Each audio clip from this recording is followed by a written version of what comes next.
Ya, kita sekarang kembali pada Kongsen, Kongko Seni. Sekarang kita akan membahas tentang Kampung Semar dan kegiatan-kegiatan seni di lingkung seni Kampung Semar.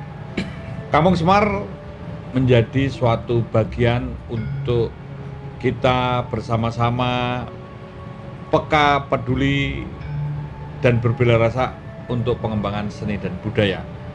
Seni apa saja, baik itu rupa, kata, gerak, nada, suara, ataupun rupa, bahkan juga cerita. Pada konteks ini kita ada Wayan Diksa, ada Mas Giri Basuki, ada Mas Heri, ada Pak Gito.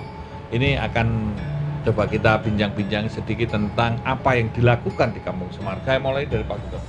Ini Pak Gito ini dulu yang ikut merintis, ikut mengembangkan yang kaitannya dengan menggambar, melukis, membuat tema-tema yang lain, baik ornamennya, ada cerita, ada juga gambar-gambar, dan mungkin mewarnai. Pak Gito, mungkin ceritakan pengalamannya ini berapa lama nih untuk kita membangun suatu kesamaan persepsi saja.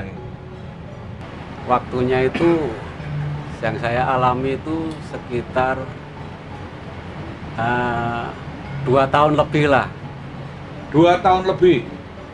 Ini cukup lama atau cukup cepat gitu ya? Cukup lama ya? Lama, bisa juga cukup cepat karena banyaknya yang dilukis ya, karena yang digambar tuh rumah. Jadi Mas Pak Gito ini menggambarnya ada banyak hal yang harus dilakukan. Ornamen, ceritanya apa saja yang ada di situ? Ini agak keras dikit Pak Gito. Ceritanya itu ya tentang apa, kayak yang di Omailing itu kan Semar bangun kayangan, itu cerita wayang Semar bangun kayangan Pak. Nah, tentang cerita wayang juga ada cerita ornamen lainnya. Ini Mas Heri ini Pak. juga termasuk ikut merintis Kampung Semar dari Ororombo, jadi nggak jelas gitu ya. Ini Mas Heri, ini ceritakan dari seperti apa dulu, mulai yang mungkin pengalamannya atau yang dirasakannya ikut membantu di dalam membangun Kampung Semar. Ini kira-kira dimulai tahun berapa ceritanya gitu ya? Mulai tahun 2012 Pak, itu kan dulunya itu kan semacam perkebunan mahoni dan ada beberapa lahan. Nah, kira-kira terus yang dirintis pertama kali, kemudian untuk pasang patung, juga cerita-cerita tanaman gitu ya. Ya, pertama kali itu yang kita bangun itu salah satu joglo yang paling ada di mau jalan masuk itu, sebelah joglo yang rastrik itu, namanya Joglo Mahmudi. Itu paling lama, bangunnya 1 tahun. Kemudian diikuti sama penanaman pohon-pohon. Dari pohon-pohon itu dari malah yang pohon pertama kali itu yang ditanam malah dari belakang Pak.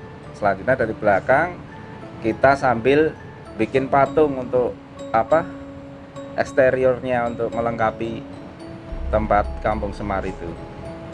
Nah, kira-kira apa yang menjadi pengalaman? Karena ini kan awalnya juga nggak tahu ya mau disuruh apa gitu ya. Iya. Karena yang nyuruh itu juga toko, Mas gawe kira gitu ya. Nggak ada konsepnya gitu. Ikut bingung. Nah, tapi sekarang yang diceritakan dengan adanya lingkung seni ini gimana?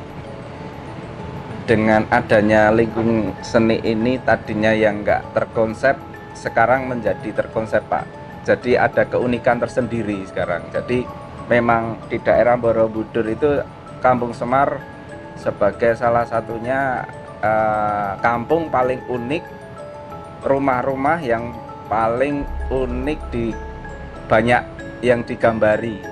Ada cerita tema-temanya yang di situ, semuanya ada di situ Pak. Karena Mas Giri ini pernah nginep di situ. Tadinya ya mumet-mumet karpe piye gitu ya.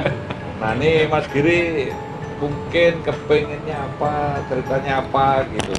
Ya, kalau saya melihat Kampung Semar itu justru yang menjadi daya tarik saya itu adalah konsepnya yang saanane, saisane, urip tur nguripi. Nah, itu kalau di dalam filosofi yang sederhana itu susah, tapi yang rumit itu diambil intisarinya menjadi disederhanakan aja. Kosong adalah isi, tapi kosong adalah isi. Sebetulnya karena suwung dan selo. Nah itu ya, suwung itu kosong, selo itu boleh dibilang ada sela-sela, ada ruang. Di dalam kekosongan itu ada ruang yang tentu diisi tadi. Betul. Nah, Sekarang kalau melihat kegiatannya nih, beberapa kali ini kita sudah mulai diskusi, apa lah. Yang diceritakan kan umum, orang ini kadang-kadang juga takut karena piye gitu. Ini ya enggak lah, ya enggak kalau tapi menuju gitu ya, menuju sebuah usaha real gitu untuk memberikan tambahan-tambahan ilmu barangkali, atau pelan-pelan pengen memberdayakan masyarakat sekitar. Tetapi kalau tadi ditanya Pak Kris, kesan pertama kali karena saya pernah nginep, kalau tidak salah kan ada 12 atau 13 joglo ya Pak ya. Itu di bayangan saya adalah sebuah venue yang kalau misalnya kita maksimalkan setiap venue itu, misalnya ada rumah yang memuat tentang sejarah Pangeran Diponegoro kalau nggak salah ya Pak ya. Terus ada rumah joglo yang memuat tentang wayang, dan ada beberapa lagi yang diperuntukkan untuk pameran fotografi itu. Ini menarik. Jadi kalau Pak Kris tadi meminta saya untuk bagaimana kesan dan pesannya waktu itu saya nginep, itu justru kalau kita datang ke Kampung Semar, kita akan menemukan kelengkapan dari berbagai disiplin itu. Ada disiplin tari, ada disiplin seni rupa, ada disiplin kesenian lainnya gitu. Dan saya rasa di sekitar Borobudur, Magelang belum ada ya, ada yang komunitas yang agak lengkap gitu ya, ya Pak ya.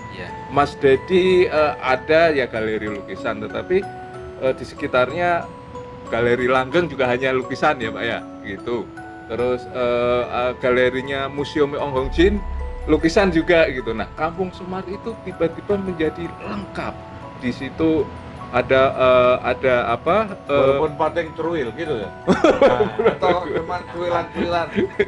Nah, sekarang sudah banyak dilontarkan wacana-wacana tentang bagaimana itu ya, sebuah ide kemudian dilempar, terus kemudian gimana nih kelanjutannya.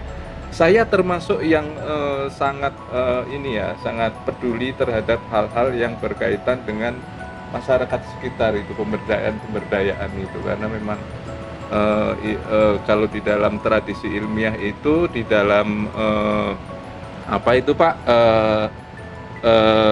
Tridrama perguruan tinggi yang terakhir kan pengabdian masyarakat itu Ya, yang sering bagian dilupakan. kita ini untuk menginspirasi ya. Nih saya tanya Wayan nih, Yan, kamu ngomong apa aja nih, kira-kira kalau menurut kamu itu Kampung Semar gimana Yan?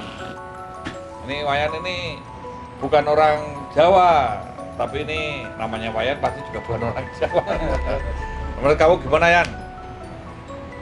Lumayan bagus. Dari penataannya udah lumayan.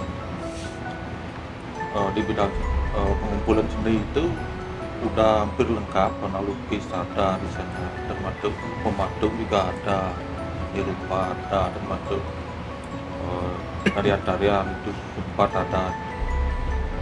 Cuman mungkin kurang pengembangnya mungkin. Kalau di Bali, misalnya di Bali, Di tempat mana? tempatmu Wayan? Contoh Kan mungkin di kampungmu kan ada semacam kegiatan banjar, ada apa kan, ada tempat di Bali Pengong. ya itu udah, ini konsepnya seperti balai budaya istilahnya kalau di Bali, tempat menampilkan kesenian gitu. Cuman mungkin pengenalnya belum begitu luas, sehingga kadang ramai, kadang ada gitu. Ya, perlu konsistensi. Dari Kampung Semar ini harus ada konsistensi. Dan komitmennya memang untuk menumbuh kembangkan seni dan budaya. Karena ini merupakan suatu bagian dari kekayaan kita semua yang harus kita jaga, kita bangkitkan. Dan banyak seniman-seniman di Indonesia yang perlu menjadi pilar bagi Indonesia superpower pada pariwisata. Karena seni dan budaya menjadi bagian dari pembangunan peradaban. Saanane, saisane, iso kanggo urip lan nguripi.